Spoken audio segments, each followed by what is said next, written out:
Well, hello there, and welcome to episode 81 of Buckshot. Fuck me, lads, we made it to 81. Straight out the gate, I'll just get the housekeeping out of the way. Thank you very much to all the Patreons. Tipping away at that. Like that, if you haven't heard of Patreon, then you clearly haven't been listening to me for the last fucking 80 episodes. But thank you very much to everybody who's contributing. And as you see, I'm putting up the Tom and Jerry episodes as to Patreons only are getting the exclusive back catalogue of the Tom and Jerry show. So there'll be another one going up this week. Episode 3 will be going up this week. As well as that, thank you very much. The Tea Republic has been going bananas this week. There's hoodies galore. I need to see pictures, lads. Whoever's buying this gear, I need to see pictures. Hit me up on Snapchat or Instagram or whatever. I need to see where in the Christ these things are ending up, because I couldn't actually tell this time for some reason. I just saw a bunch of stuff like notebooks and everything. Fair play. I'm not finding it weird in any way at all. In fact, actually, today's guest and myself had a good discussion about it, so we'll jump straight into it. So, please, welcome to the podcast, the fantastic Ger Staunton. How are you keeping, Ger? Good, Tom. How are you? I'm great. We're recording in your place today. Yeah. Yeah. This is a strange one, to not have Martin Angolo in front of me. I know. Is there withdrawals? No, it's actually quite pleasant for you. We were the plan was to go down to the Laughter Lounge, but it's just got too tight today. We took a bunch of I had no idea that you had a camera and everything, and you were actually a photographer, like. Kind of. Well, I chance at my arm at a few things. So there's some nice headshots of Tom, so we'll put them on some mugs and whatnot. Cool, yeah, the merch. Because you have T-shirts here with your own face on it. Yeah, but I didn't make those. Like you told me a story that somebody made them for you, but that could just be a story. For me. Yeah, but that's. It's only weird for other people. Like I can go to bed knowing that there's a pillow with my face beside me, but other people struggle with it. I'm fine with it.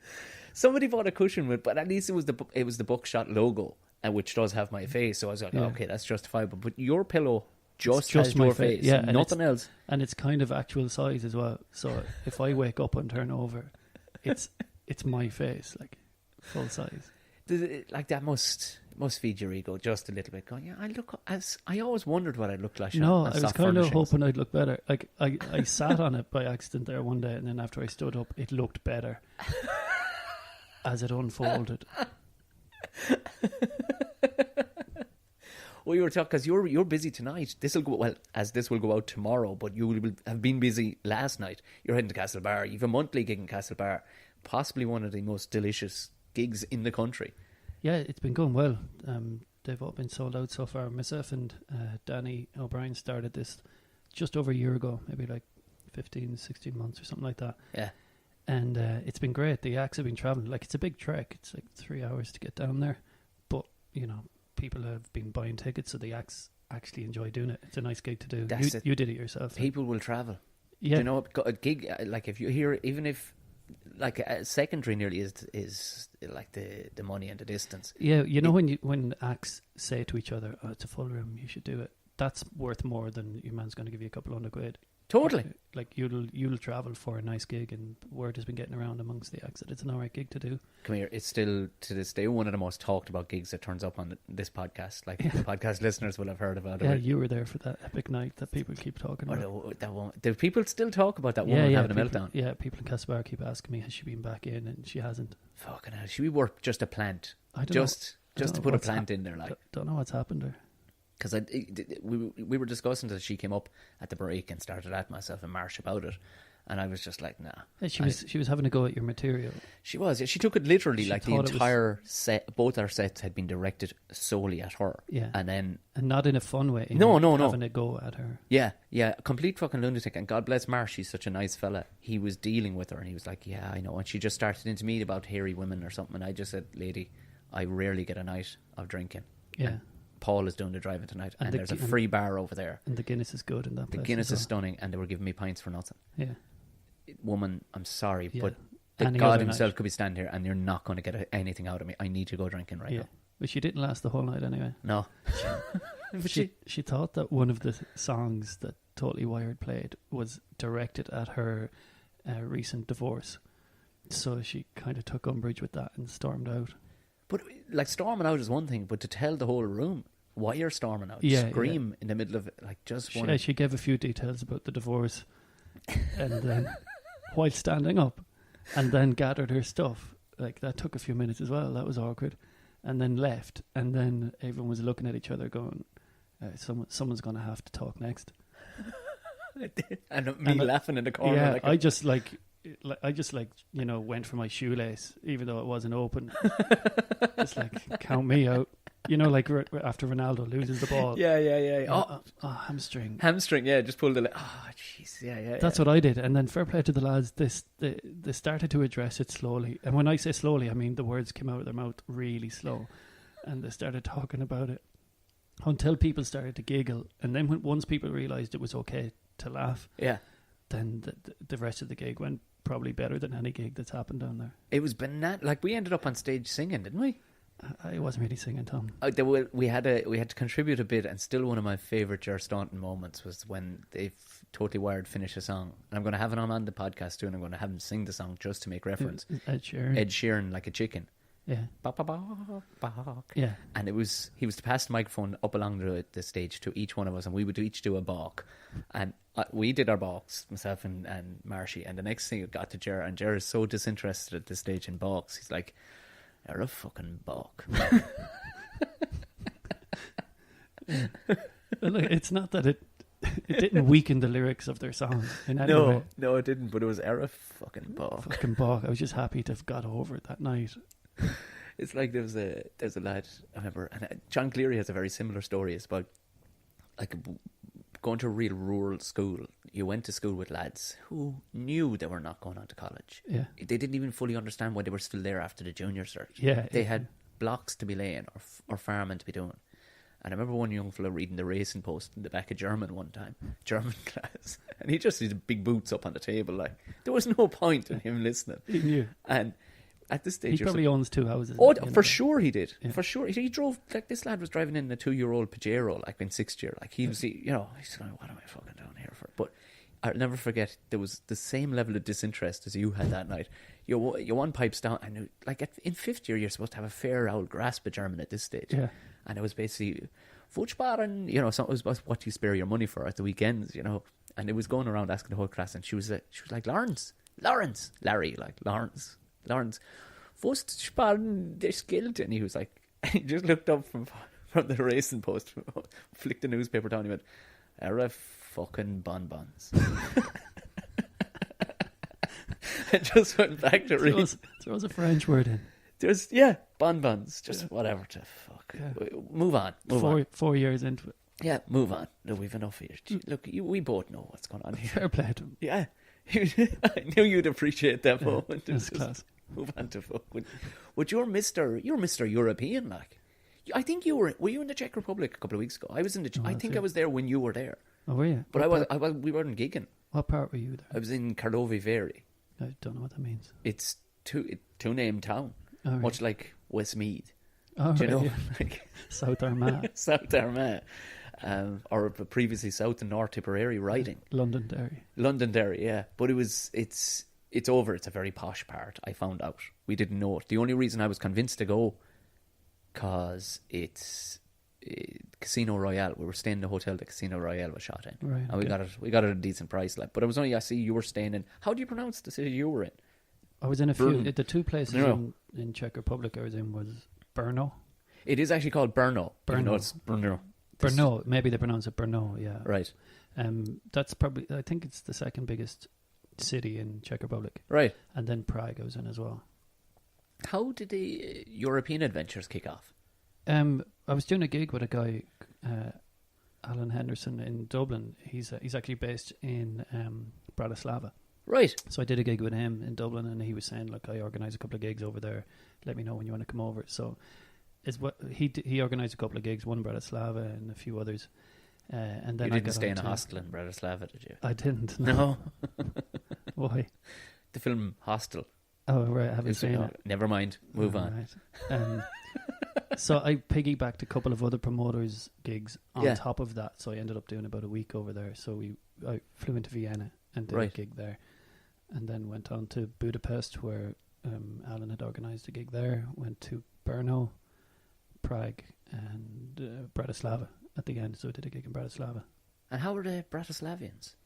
They were alright, but there was a lot of Irish there. I think, once you put a poster up that says English-speaking comedy by an Irish guy, then people kind of take a chance on it. Not that they knew who I was, but they would have taken a chance on, well, if he's travelled all this way, he might not be shit. Yeah. So a good few Irish came, and then the Bratislavians seemed all right. Because I had no idea what was going to happen the last time I was in Barcelona. Was the last European gig I did, and it was. In fairness, there was only about 5 Irish showed up, but everybody else's English was impeccable. You do have to slow down. Yeah. Even though I don't speak too fast anyway. Yeah. Tom's eyebrows just raised. Newsflash. We can speed this up on the edit. I was told just make sure you pronounce everything right and don't go using colloquialisms or, town names or whatever from your own place. So you do it does help. But then again, if you're doing gigs like the Comedy Crunch in Dublin, that helps as well. Because you're not talking to many Irish people on a regular Sunday night. So if you expand out your references, you're safer. Yeah. So it went fine. I kind of learned to tweak as I went. Actually, the gigs that I did earlier on in the year in America were tougher. You were telling me about these, at the Vodafone launch. I did a couple of gigs in New York earlier on in the year. Right. And some of them were fine, as in the bigger gigs were fine because it's as if the audience had accepted this is a real comedy club, this is a real big stage. Yes. The MC makes a big deal of you coming on. So if you're a bit deadpan and self-deprecating, it's fine. They just roll with it, you know, and they laugh. Well, they're comedy goers, I suppose, at that stage. Exactly. Too. And they've paid $20 in or whatever, so they're going to laugh. But then there was some other smaller gigs where it was the back room of a hotel or something. I don't really like where this is going. Handful of people in the audience, and then I get up and I've come from the bar, I've having a pint at the bar. Then I go onto the stage and Dean Martin. Yeah, and I start doing this self-deprecating stuff, and people are like, "Oh, is he okay?" They feel like I've just come here to tell them this in the hope that someone will put their arm around my shoulder, and I had to kind of remind them that this is I know what I'm doing here. This is okay. I'm just messing. Jesus Christ! I'm not actually that sad. But I would tell a joke and people would go, "Ah," I'm like, no, that's not what I was looking for there. I'm not being real. Oh Jesus! So Christ. that was tougher. Actually, the ones in Europe were easy compared to that. That's kind of do you know what? I've done a few like that. I remember doing, I think it was for a students' union somewhere. I think it was a college. It could have been Limerick or Carlow, or maybe it was Carlow. But you could tell that the concept of jokes versus a lecture, they couldn't work one out. So there was people taking notes. Yeah, but people rubbing their chin, going, "I see." Yeah. And I had 5 minutes in, I had to actually stop and go, "Lads, No, this is all silly talk." Yeah, none of this is true. No, going forward for the next 25 minutes, we really need to get on board with what this is, lads. Because honest to God, this is going to be wasteful for all of us involved. We need to fucking There's no handouts, lads. Yeah, it's a tough one. And funnily enough, America was the tougher element of gigging in front of people who aren't from Ireland or England or wherever. Jesus, that is an odd one. Yeah. Because I think they were genuinely worried about me. They were very nice to me after. They check in on me every now and then. Because the next time I do go back, because you were saying that I have to get me hair cut done. Because I've heard stories when you go back to Casa Para. Casa Para. Yeah. If I ever get invited back. No, come back. I know a guy says you. Yeah. But your father he's the town's barber. Yeah, he is. Yeah, Staunton's barber shop. You were never tempted to go into the trade yourself? No, and I was close. Were you? In the sort of chronological order of barbers in my family, because my 2 older brothers work with them. So, right. Yeah. So he opened a shop when he was young in Casa Para, and then when my 2 brothers grew up and did college and everything, they went in with him. So it's the 3 of them that run the shop now. And I just went to art college and drew pictures. It's a proud moment. So I wonder, does it would it wind your father up now coming to because barbershops are the new fucking donut places. What's the and you can charge a lot in Dublin. Whereas, and it's got trendy. Barbershops are tattoo parlours and cafes and stuff now. Lads with sleeve tattoos and braces. But this is straight up black shirt, black slacks, and type proper barbershop. I had a mate of mine before who told me that he never trusts a barber who can't talk about football, or a taxi driver who can't talk about football. And my old man is good like that.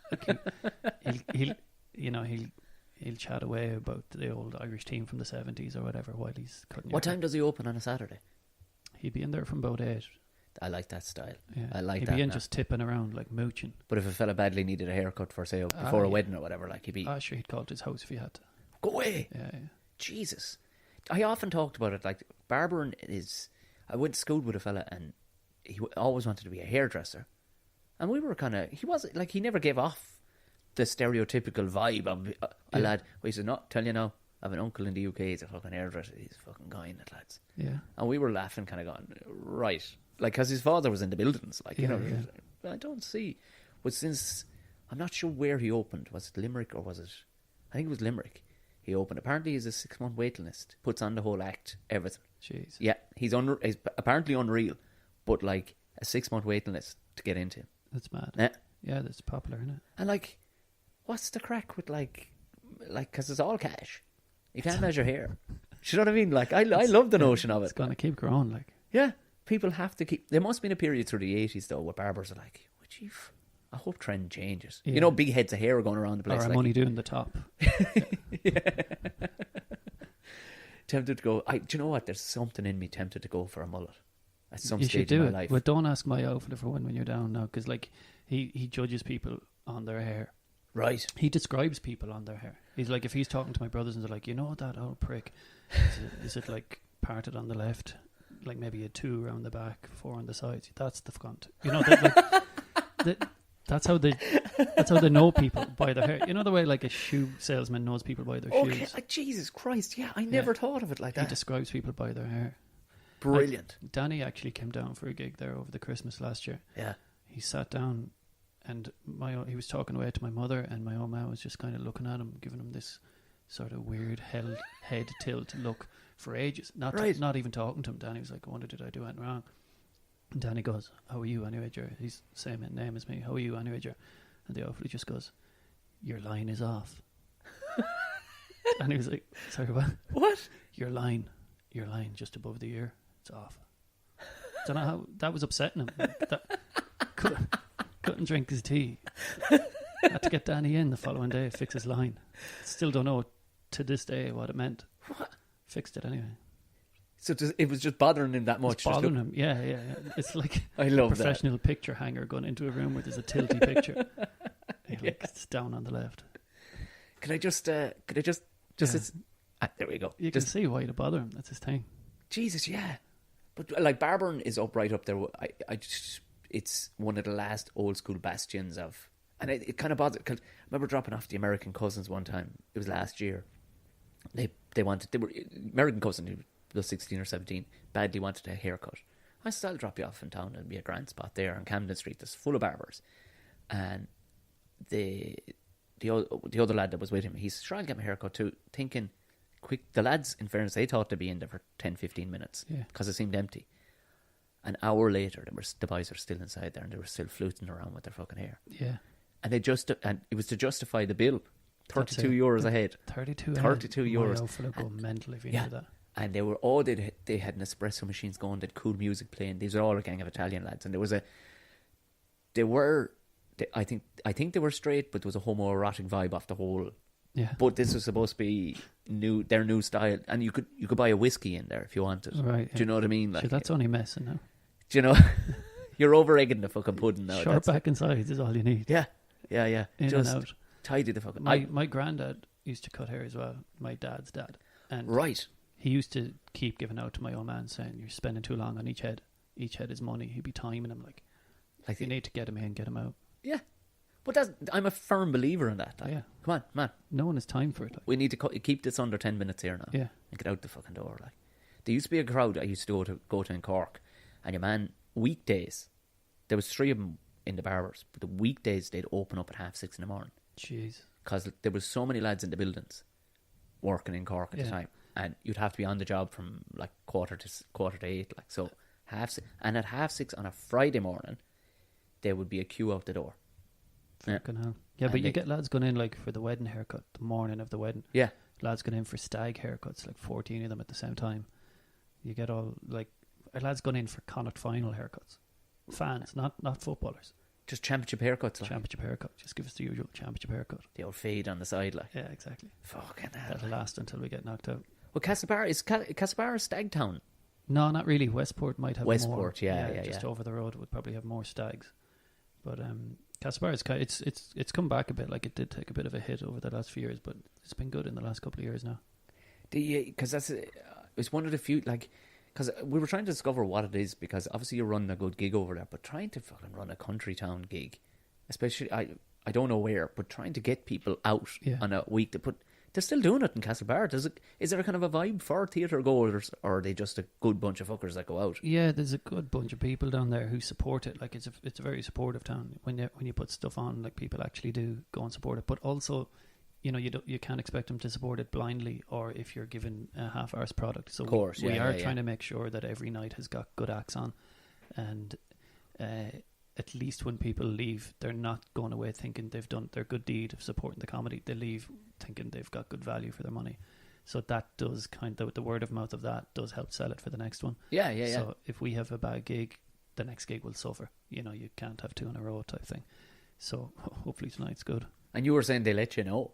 They will. They've come up to me before and go, "Don't book that act again." You know, they didn't go down I love well. that. Or they came up to me recently and said that act there did the same joke here as they did last time they were here. No. Yeah, and I'm like, Jesus Christ, like, you're a tough crowd. But they're supportive. They come, they laugh along, clap along. Yeah. But they are thinking to themselves, we're not just spending our ticket money, we're also spending our night. We're getting a babysitter, we're getting a taxi. We could go anywhere, could go to the cinema, could go wherever, but we've come here, so you know, you do have to kind of keep the standard up. We don't have the luxury of bus loads of tourists coming in and out every week or every month. Yeah. So you're dealing with a lot of the same faces, and you're kind of, I do try use that as motivation to write new stuff every time I'm emceeing down there, because they will keep you on your toes, and it's no harm. That's kind of how I got my last Edinburgh show together, by trying stuff out on the stage in Casa Para. Whereas if I had gone down there, done the same stuff every week, I'll meet people downstairs while the gig is on upstairs going, "Did you not want to go to the gig?" And they were like, "Nah, I saw all your stuff before, man." they do tell you. I tell mates, "I'm doing a gig next week, do you want to come? Any new jokes?" No, then I won't be there. Yeah, straight up. Yeah, it's no harm. I'd be the same. Absolutely, and it's no harm that people tell you. Yeah, it's better than telling a mate and then you hearing it back. At least they come up to you and they go, "Listen, that act was shit and didn't get laughs. Don't bring them back." But there's no dancing around it then, like, and I mean, we're all fucking adults, like, so just tell us out straight. Yeah. And you where were you in Edinburgh this year? What venue? Yeah. It was in a place called the Waverley Bar. Oh yes, yeah. It's a nice place. There's loads of photos of Billy Connolly performing on the walls around it, because that's apparently where he started off. Right. It's a really small room upstairs in a really small pub, and it's got good Guinness and nice staff, and like, it suited me pretty perfect. Yeah. It was cool. Like, it was one of those rooms that didn't have like rows of seats or tiered seats around. It was kind of like upstairs in a pub where you'd have a christening or something. Lovely. The afters of a communion, you know. It was. So was it like seats, you know, that walled sofa kind of thing? There was a walled sofa, and then there was seats and tables that people could just pull around. So if it was full, everyone gets tied together and brings in a few more stools. If it's not full, people have a bit more leg room, and it still looks fine. You know, it was a nice gig to do. I'll probably apply for the same room this next year. I think I like that more. Like the upstairs in, what's that one in Wexford? Have you played it? It's your man. He owns the pub that basically organises the Wexford Festival. Mackins, is it? It's Mackins. Yeah, I like that room. I haven't been in it yet. It's kind of an oblong. Actually, there's a bit of a bend in the middle of it and everything, but it's. This is the same. This one has kind of like two sides. So there's the door you come in is in the middle. People sit on the left. People sit on the right. Right. So if everyone sits on one side, if it's half empty, that's grand. Sometimes you get people sitting on both. Yeah. But like, I'm not really one to go, "Here, everyone gather over here, come up the front." I'm like, look, it's a small room. You're going to hear me. I have a microphone. Sit where you want. Grab a beer. You know, it's a nice relaxed gig to do. I like that relaxed vibe too. Yeah, where you just go, I like the wildness of it. You know, there's. Yeah, and I also like the relaxed nature of, you know, I would chat to people before the gig. Yeah. And then I'd kind of move closer to the microphone and go, "Sure, I suppose the gig's on now, isn't it?" Yeah. It's not like I'm not bouncing on a space hopper or anything. So it's a nice, relaxed way to start a gig. Yeah, even like last night now, Karl Spain was bringing me on stage and he was making a balls of it. He was going, he was just bag to and fro on how he was going. And you know, you're kind of, you're creeping, you're tiptoeing. And about his third attempt to say something nice about me, which he didn't have in his bones to say, like, I'm standing in the middle of the audience at this stage going, come on, you fucking bollocks. And the fourth wall was completely gone. Yeah. But it kind of nearly relaxed people because they weren't regular comedy goers. So, you know, something like they don't know how to behave themselves. Like, so I'm kind of at this, he's still going. So I found myself sitting down with this couple going, how are you keeping it? Should we start, I'm gonna start here, will we? Yeah, I quite literally was going to start there, like, and just, like... An MC was doing that for me once, where he was taking so long to introduce me from backstage that I just slowly came out until I was standing behind him, like, really close. And he was getting a lot of laughs and not knowing why, but it was because this big creepy beardo was standing behind him. And then he introduces me and turns around and he gets a big fright. It was kind of funny. I love that you described yourself as a beardo. That is maybe the best phrase. I've never heard it. Yeah, people have called me that. Have they? Yeah, that's because I'm a bit of a beardo. I've never... You're saying this like this is in the normal everyday lexicon, like... Well, I've heard it a few times. Have you? Yeah. Just been shouted at you? Yeah. Hey, beardo. From across the street. Get out of my garden. Give me back my washing. Well, yourself and Martin have a podcast as well, don't you? That's right. That's why it's weird that you're here, yeah. Yeah, hence why, obviously, we should have... I suppose I'll put a description in the link and all the rest, or a link in the description, but it's... Because we're recording in your house. Yeah. On your gear. Yeah. For my podcast. Don't tell Angolo. He won't listen to this anyway. He doesn't know that fella. No. He's not to hopefully listen to it. No. Does he bother with anything social out there? Like, was it his idea or your idea to start a podcast? It was actually his. Was it? Yeah. He came to me. We were having a scoop, and he said, "I'd like to do a podcast where I try out jokes on you." And like, this is how it started. It's so far from that now. It's ridiculous. But he was like, "I try out jokes that I'm going to possibly do in my set, and then you react to them in a genuine. If you think it's funny, you laugh away, and if you don't, you tell me to move on to the next one." So the first couple of podcasts were that, and then after that we kind of started introducing like sound effects and stuff. He was like, "Oh, wouldn't it be funny if someone knocks on the door?" And then we put in that, and then he goes, "Right, I'm going to sing a song now." So we download like an 8-bit version of some fucking Aha song, and he sings that. And now it's more sound effects than content, really. But it's still kind of funny. And it's short, so, you know, if you don't like it, at least it'll be over soon. Yeah. It's like between 12 and 15 minutes long. Well, you can't, because both of you are likeable people. Like, so, I mean, if you have any kind of bones at all in your body for comedy, you'll enjoy it. Like, because I've listened to a couple of them. I won't lie, Ger, I wasn't fully sure of what I was listening to, but I knew I liked it. Yeah, that's the same for me. Like, but he genuinely comes here with like an A4 piece of paper, and he starts reading out of it, and we press record before I know anything about what's happening. So the reactions are pretty genuine, and then we edit in a few sound effects after, obviously, and possibly finish on a song if possible. It's called Canary in a Gold Mine, is it? Canary in a Comedy Gold Mine. Comedy Gold Mine. Yeah. It's I'm basically supposed to be the canary who, you know, tests the jokes. And have you and if you drop dead of lack of oxygen, that happened, yeah, like 3 episodes in, yeah. Just trying to react sense. But we're going to try and do a live show in March in Whelan's. It's actually booked. I just don't remember the date, but we're going to do a live show. It'll be on our website, canaryinacomedygolmine.com. Sound effects galore. I really don't know how we're going to do it. No, because I'm trying to wrap my head around it, because we were saying it earlier and you were going, I have no fucking idea what we're going to do. I think we're going to buy puppets anyway. So like, that's half the battle. Sure, it's written now. Say no more. Like, that has me.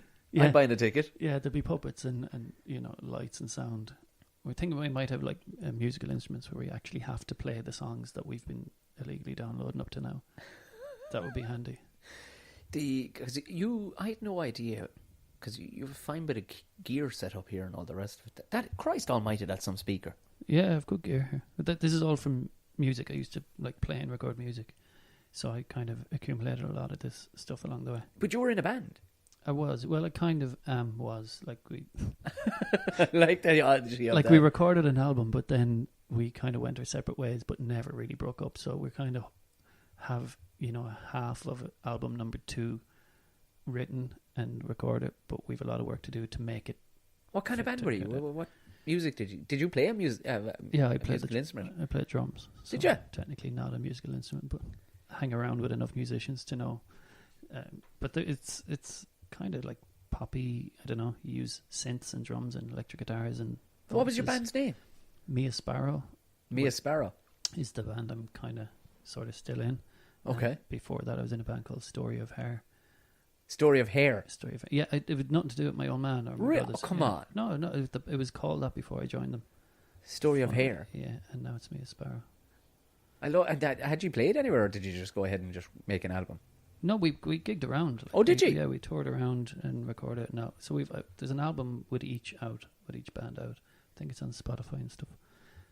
We have to hear this at Yeah. some stage. Like, geez, I know it's such a dark horse. Actually, this weekend is the 10th anniversary. I think it's 10th anniversary of one of the albums. So there's a re-release thing coming out. Brilliant. Yeah, I'll find a link to it and I'll tweet it and stuff like that. Because Paul, the bass player and singer, he's an archivist. He's good at gathering all this stuff together. He brought out like an unreleased tracks album from Mia Sparrow there recently, and now he's bringing out a Story of Hair one. He's class at that stuff. Whereas me, I just see it and retweet it, and I feel bad for not putting more effort into it. That's class. Yeah, it's But- good. And because as I was saying to you before we even started, and you were here doing my headshots or whatever, and your brother was kind of giving me the heads up on how to go about a website, and then I met up with Gordon. Like, I'm just very good at gleaning things for free off people. Yeah, but yeah. I'm good for a lift of a thing or something like that. I'm very Yeah, good. yeah, Yeah, like, if you need a wall pulled down or something. Exactly, you can pull down any of these walls on your way out. It makes you feel better. Yeah. But your brother was, because your other brother then lives in London, Yeah, he's a graphic designer. and he was he was dressed quite trendy. I Yeah. says, are you the trendy one? He says, oh, I am, yeah. And I says, until I go home. He says, back into the Wranglers like before the OLAD season. Yeah, you wouldn't bring it to Casa Para. No, skinny jeans are not going to happen in Casa Para. No. And he's got like a big beard, like Scroobius Pip type look. But there's order to it. Like, you know what I Oh, mean? There's a it's- wildness to your beard. Like, there's order to His is looked after. Like, yeah. He actually probably has conditioning products gone into it. Yeah. He pays more like to come out with longer hair. Yeah, like he has it well groomed and chiseled. But it's never going to be the Ger look. No, like the only reason for the beard is kind of because of the laziness. So I can't imagine putting effort into stuff. That sounded just across the board, just into stuff. That sounded way worse. And we were just giving out about people who haven't had to wipe their arse, like basically when it comes to things like. But that kind of stuff. You know? yeah, no, look who you're talking to. Yeah. For fuck's sake. Like, even the photographs was like, should I do anything for myself? And Yeah, no. I got headshots done here last week. A photographer friend of mine came and did them, and it was. She was like, "Have you got anything else except like a black jumper and a scowly face?" I was like, "If I had it, I'd be using it. Like, I've nothing. I can hold a mic." A scowly face. But it's prime for what you like. But I would have loved being there at that American gig. I would have gone, oh my god. Oh yeah, they were like, there was people kind of pulling each other closer as if they were forming a group that was going to eventually help me when I got off the stage. They were having talks among themselves like, "Listen, I'll drive him if you like feed him," and they were all giving each other roles. and Foil stuff. blanket and everything. Yeah, what they're going to do for me after I left.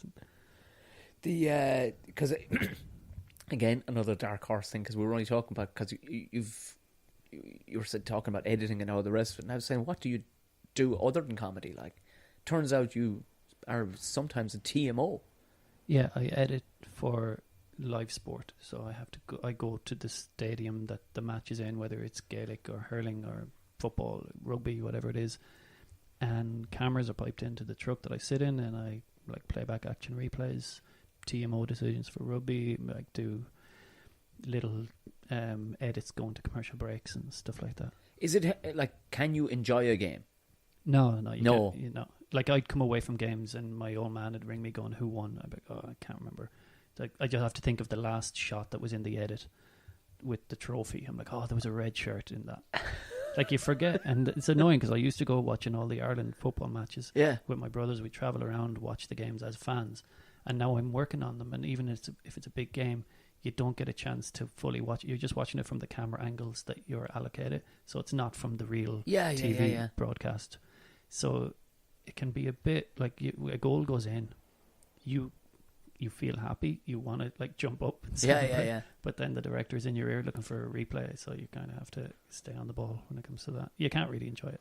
Still, though, at the same time, you still managed to stamp your comedy on it every so often because it was hilarious that I spotted the same thing. Yeah, you tweeted an edit that I made at a hurling match or something. It was a hurling match. Yeah, I wouldn't be one for the Gaelic football much. No. So I saw a few different fans trying to shield themselves from the sun. Remember when we got the big heat? Yeah. And they were trying to shield themselves with various like Aldi bags and like mass leaflets and stuff on their heads.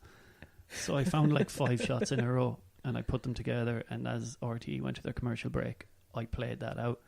And then I saw you tweet it when I came home going, Jesus, the lads trying to shield themselves from the sun. Yeah, and Crow Park are doing a fine job. But yeah, I made that. But there couldn't have been a greater personification of cultures, like. Yeah, it Do you was know, great. I couldn't leave it there.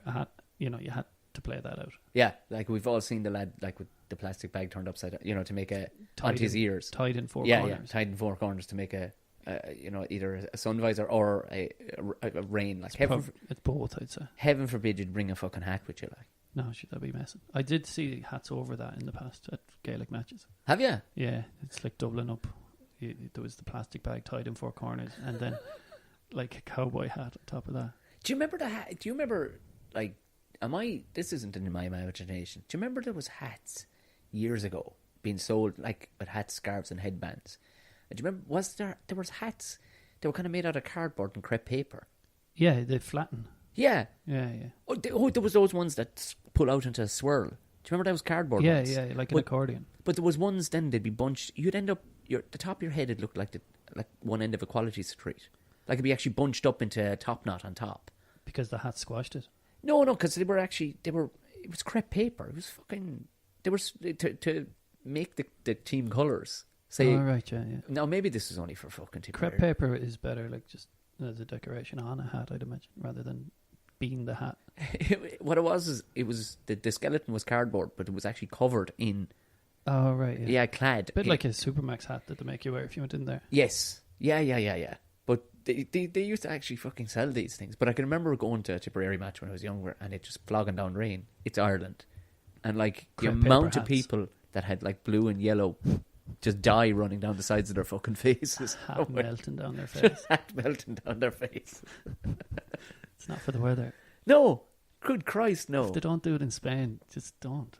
We'll chance anything. Like, because one thing, although, do you know what? I think the trip to Casa Para, it didn't rain when we were there that evening. And I think that has to be one of my few trips out west where it hasn't pissed rain at some stage. Yeah, it's a grand spot when there's the weather there.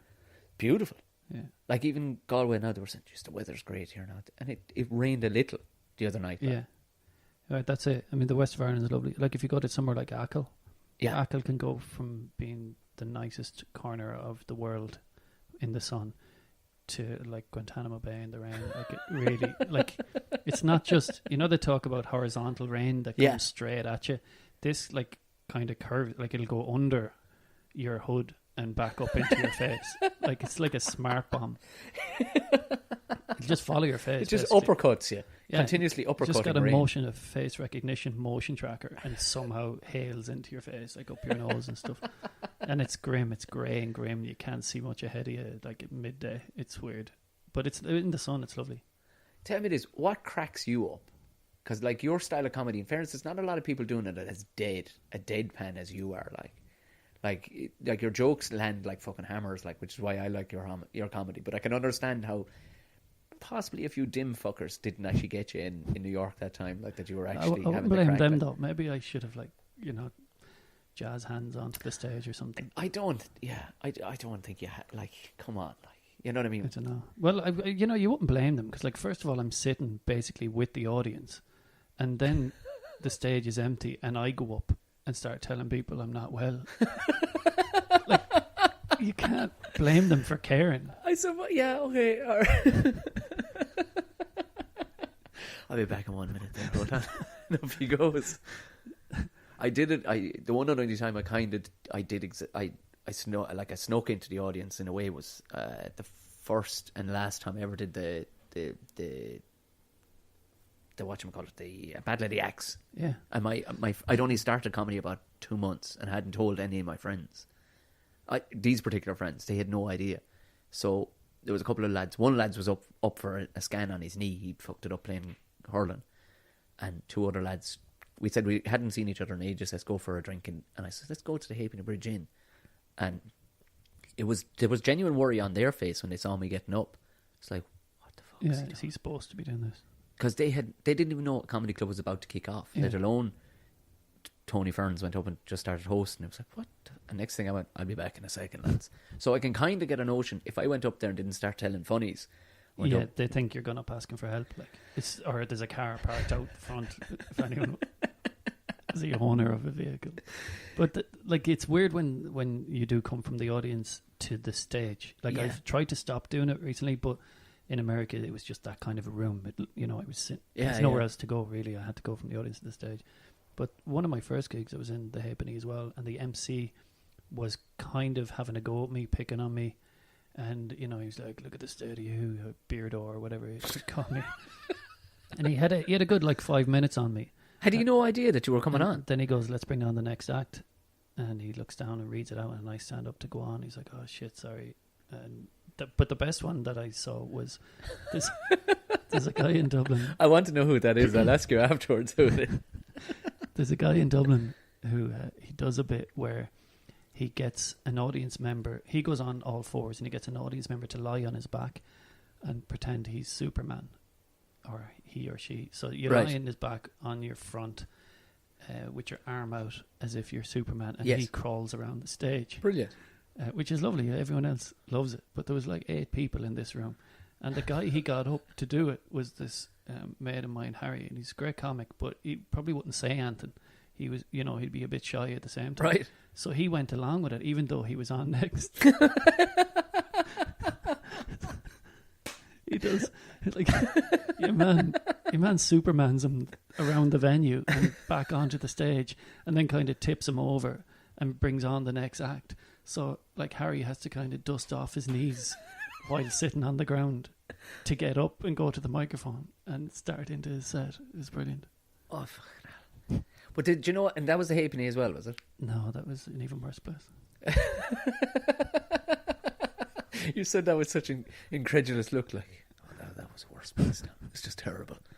There are some hell ones, all right. I did it, and they become less and less. I suppose the more you get better at comedy, I suppose you get better at gigs and stuff like that. But still, an old hell gig would pop up every so often. Oh yeah, you're never immune. You think you're doing grand, and then you get hit you across the back of your head, and it's normally after you drop your guard. You know that they say in football, as soon as you can see the goal, you're at your weakest. Yes, yeah. Well, if you're doing a gig in one end of town and it goes great, and there's loads of tourists in the front and they're having a great laugh, they're excited to be on holiday, and your stuff goes down well, then you have to run across town to do another gig 20 minutes later. Yeah. You go in there with your chest out thinking, here we go, this will be a piece of piss. That's when you're going to get a knee in the balls awful quick. You start too fast, or you insult someone by accident, and then you realise that no one's immune. I've seen really good acts, big acts, just not read the room properly as they arrived into it and struggle. It's never out of reach. It's always just around the corner. But do you know what? Even I was talking with Zoe Lyons on Wednesday night, and she was saying it, even still to this day, she got booked to, you think she's a big name, she's on Mock the Week. She got booked to do a Holiday Village, because I was telling her about this hell gig that I did a couple of weeks ago in a Holiday Village horror show. It actually turned out to be an alright gig, because mentally I broke. Yeah. Something cracked inside my head, and I actually lost the head with the audience. And you couldn't even call them in an audience, because they were sitting in the room, but they were not fucking participating in the previous two lads that had been up. They were just having their own night. She went, she goes, at least you got the better of the situation, even if it wasn't. She goes, because I didn't. She got booked, and because they were saying they were trying to be progressive now, and they wanted proper comedians and all the rest. Because she was on the phone going, are you sure? Because this is like a shit version of Butlins. Butlins was a shit, But it went, no, totally, we're getting top quality comics now coming in, and that's who we want and all the rest of it. So she didn't ask any further. But when she got there, she then asked. She saw the poster of the three gigs in a row. The first one was your man Jethro. Have you ever seen him? I don't know if I have. He's just what does he do? He just talks like that, doesn't he? He talks about he's combine harvester and stuff. Oh, right. Yeah. Roy Walker, was on next. Wow. What's your man's name? Jimmy Cricket. Wow, all the greats. Yeah, all the greats. And then Zoe Lyons. She was like, oh my God, Jesus Christ. And it was exactly what she thought it was going to be. Didn't go well. No. Yeah, I mean, once you realise that, you know, you've stepped in fucking quicksand, it's just survival after that. Yeah. You just want to get out of there with enough laughs to say that went fine. Yeah. Like, you're not looking to raise the roof. No. Just survival. You're just panicking. It's but it's swimming around. But it's unreal and it was kind of heartening to hear. Even at her stage, she's still getting fucking landed. In That's these, it. I mean, you know, I heard a podcast where Seinfeld was saying that you get 5 minutes at the top because of who you are. Yeah. And after that, you have to bring the jokes. It doesn't matter. Like, you will get away with a lot for your first few minutes if people have come to your show with your name on the ticket. Yes, yeah. Your intro is fine. You don't have to win them over. But after that, when everyone settles down, they just want to hear the words make sense and make them laugh. Like, I saw a gig in Dublin. I was actually doing a gig in the Stag's Head for the lads in the Crunch where Jim Jeffries dropped in. Oh, yes, yeah. And he said, like, I'll open your show. Yeah, he had a few beers on him and he was in good form. He's like, I'll open your show. So for all of us, this was amazing. This was like, you know, a guy who's playing the 3 Arena the following night. It's Jim fucking Jeffries, like, yeah. Yeah, but a lot of the audience didn't know who he was because there's, you know, people from all over the world in there, and he's the Argentinians aren't going to know who he is. Yeah, he's not known in every country. So when he went up, and he was kind of struggling at the top. Was he? And he hit one punchline, which was a reference to one of his bits, you know, his gun control bit. Yeah. And the punchline was someone pointing at him and saying gun control, and that I could see why that would raise the roof if everyone was following and they knew his story. But as he hit the punchline, then he kind of dropped the mic and said, I now realise that for me to go down well in a room, everyone in the room has to know who I am. And he tweaked his set, and he went back into other material, and he won it back, and he got people laughing, and like people went away going, yeah, that was brilliant. You can see why he's playing the 3 Arena. But before that, he just got into it going, yeah, I'm Jim Jeffries, so you all know gun control. And it didn't work. Like, people weren't. That's hilarious. Yeah, but good and humbling, like, you know what I mean? Well, he did see it, acknowledge it into the microphone, and then tweak it, and you know, and it just shows that he is class. Like, he knows what he's at. But he did get a bit of a fright after he hit that punchline, and nobody reacted. But that's it. But it's gas. Like, you'd never. That's, I suppose, the thing about stand-up comedy is that you can't get ahead of yourself. Like, never. You know, there's no Bruce Springsteen moment. You might, but it ain't going to last because somebody's going to kick you up the hole in 2 seconds. That's the thing. If you're Springsteen and you hit a bum chord, no one out of the 80,000 people in your stadium is going to know that you've just hit a bum chord, and you're not going to ruin the night. Yeah. Can you imagine if you hit a bum chord and everyone goes silent and people just start like leaving and heckling you? Yeah. You can't, that doesn't happen in music. No. You can just rock on. Yeah. You know, you fuck up, then you've changed the night, not just for you, but for the next act coming on as well. So it's, you're never out of reach of that, which is a good thing. Keeps you on your toes. Damn right it is, yeah. But you get, because I think, inherently I think I might be kind of lazy. But the fear of fucking up is keeps me working hard at it. Like, because if it was handy, I wouldn't be worth the bollocks. But sure, everyone would do it if it was handy. Everybody does seem to be giving it a fucking go lately. Must be handy then. Jared, it's been an absolute pleasure. I won't keep up much of your time because you got to get to fucking Casa Para and all the rest of it. Where can people find everything about you? Canary in a Comedy Goldmine podcast? It's all on my website, gerstaunton.com. So everything is there. Links to the Canary website, links to my Instagram, Twitter, Facebook. Everything's on that. Or just do a search on Facebook or Instagram. Everything, all my shit is at Ger Staunton. For some reason, I must have been the first Ger Staunton to set up all of these things. And I'm lucky that my own man didn't get there before me. But all my stuff is at Ger Staunton. So whichever you're on, just type in at Ger Staunton. That's probably enough. And if you're ever looking for a haircut in Casa Para, you know where to go. Men and women. At Ger Staunton Senior. That's been episode 81. Thank you very, very much, everybody. Thank you very much to Ger. That was sensational. Cheers, photographs and the fucking podcast. That's outstanding. That's been a good day, and it's only 2:30. Exactly. So, if this is your first time listening, hit subscribe. If you are listening on Apple Podcasts, give us an hour rating. And by rating, I mean, if you've anything less than 5 stars, keep them in your fucking pocket. It's no good to me. I need 5 stars or nothing at all. Leave us an old comment at it, but most of anything, tell everybody about it. Right, gone away and have a fucking smashing weekend. Thank you.